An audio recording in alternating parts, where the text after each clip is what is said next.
With his distinctive voice and trademark squint, Clint Eastwood remains one of Hollywood's most enduring icons. But after 7 decades in the spotlight, is there anything fans don't know about him? Throughout his career, Clint Eastwood was celebrated as an attractive, masculine leading man. But it is surprising to learn that when he was starting out, not everyone was convinced that his striking looks were suitable for a career on screen. Way back in 1959, Eastwood was rejected by Universal Studios, who were concerned that his Adam's apple was too prominent and that he had a chipped tooth. The executives also had an issue with Eastwood's slow drawl, another aspect of his acting that would become famous later in his career. Eastwood was let go at the same time as another movie icon, Burt Reynolds, a frequent future collaborator who was told by the studio that he lacked acting talent. According to the Los Angeles Times, Reynolds was amused by the fact that they were both released by the studio. He even joked with Eastwood that he could get acting lessons, while Eastwood was stuck with his looks. Another detail about Eastwood that everyone ignores is the fact that he dabbled in local politics. In 1986, he ran for the mayorship of the tiny town of Carmel, California, which had been his home for many years. He campaigned on the promise to lift a ban on ice cream cones, to ban skateboarding, and several other issues facing himself and locals. Surprisingly, the actor won by a landslide, and for the next 2 years was mayor of the town, attending regular city council meetings. Eastwood was so successful as mayor that he was even approached by Vice President George Bush to be his running mate for the presidential election in 1988, according to a 1994 biography. However, the actor decided to return to the film industry after his 2-year mayorship. Eastwood's political views have come under scrutiny throughout his career, with fans keen to know whether he considers himself liberal or conservative, and which candidate he endorses during presidential elections. Typically, Eastwood has attempted to avoid being aligned with either major party, though he has frequently referred to himself as a libertarian. Eastwood has always been cool as a cucumber on screen, as well as generally well-grounded in interviews throughout his career. Much of his allure undoubtedly derives from his frequent portrayals of characters keeping their cool under pressure. But what few people know is that Eastwood's easy calm has a spiritual dimension. He meditates and has done so for more than half his life. In particular, the Dirty Harry actor is a proponent of transcendental meditation, also known as TM. TM has long been used as a therapeutic activity used to limit distraction and relax the mind. Its famous adherents include the Beatles and experimental filmmaker David Lynch, who has campaigned for the technique's use in combating post-traumatic stress disorder among American veterans. Eastwood said in a video interview for the David Lynch Foundation's YouTube channel, "I'm a great supporter of transcendental meditation. I've been using it for almost 40 years now." I think it is a great tool for anyone to have. If the TV show Rawhide made Eastwood famous in the late 50s and early 60s, then Sergio Leone's The Dollars trilogy made him a megastar. Portraying the man with no name, Eastwood's outfit, a wide-brimmed fedora with an alpha poncho, is still taken as inspiration for men's fashion by outlets such as GQ.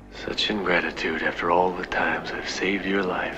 Eastwood wore the same iconic poncho in all 3 Dollars films. To make the trilogy, it was never washed in between takes, or even between movies, for fear that it would damage the garment. Eastwood still owns the poncho to this day, though he told Entertainment Today in the 2000s it was folded up after The Good, the Bad, and the Ugly, and it hasn't been unfolded yet. More recently, he has claimed the poncho is protected by glass, and it still remains unwashed.